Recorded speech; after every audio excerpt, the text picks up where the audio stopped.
Dans le livre de la jungle, c'est d'abord l'histoire d'un être humain qui est abandonné dans une jungle. Et on ne sait pas s'il va vivre ou s'il va mourir.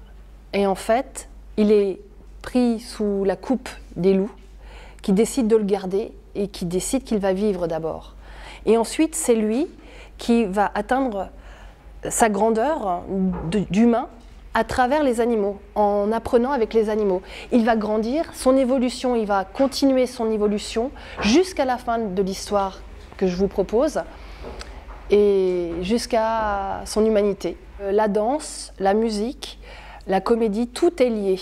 Et en fait, dans mon travail, j'ai voulu lier les trois arts sans que l'on voit qu'on passe de la danse au théâtre, au chant, parce qu'il y a du chant aussi un petit peu. Il n'y en a pas beaucoup, mais il y a quelques chansons.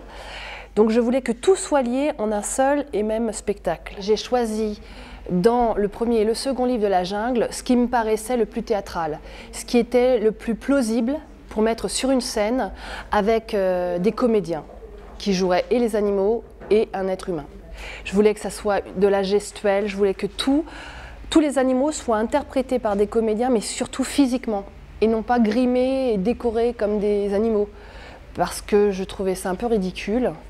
Et donc j'avais envie que ça soit des danseurs, comédiens, qui interprètent des animaux dans leur corps, vraiment, et qu'ils aient quelques accessoires qui nous fait imaginer que Shere Khan est un tigre, que Bagheera est une panthère, mais qu'on voit d'abord un corps en mouvement qui danse et qui exprime une animalité. En fait, les enfants, ils sont très naturels. Dès qu'il y a un enfant sur scène, ils s'identifient directement à l'enfant qui est sur scène et ils suivent son évolution.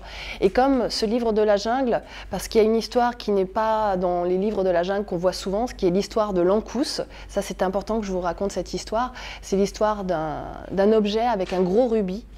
Et en fait, Mowgli lâche cet objet dans la jungle. Et il arrive plein de péripéties autour de cet Ankus. Le livre de la jungle, c'est d'abord une grande surprise parce que je pense que personne n'a vu ce livre de la jungle avec cette histoire-là, puisque c'est l'histoire que j'ai développée, qui est dans le second livre de la jungle et qui n'est ni dans Walt Disney ni dans les autres.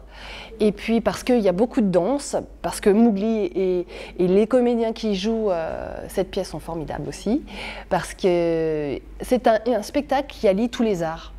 La danse, le chant et la comédie.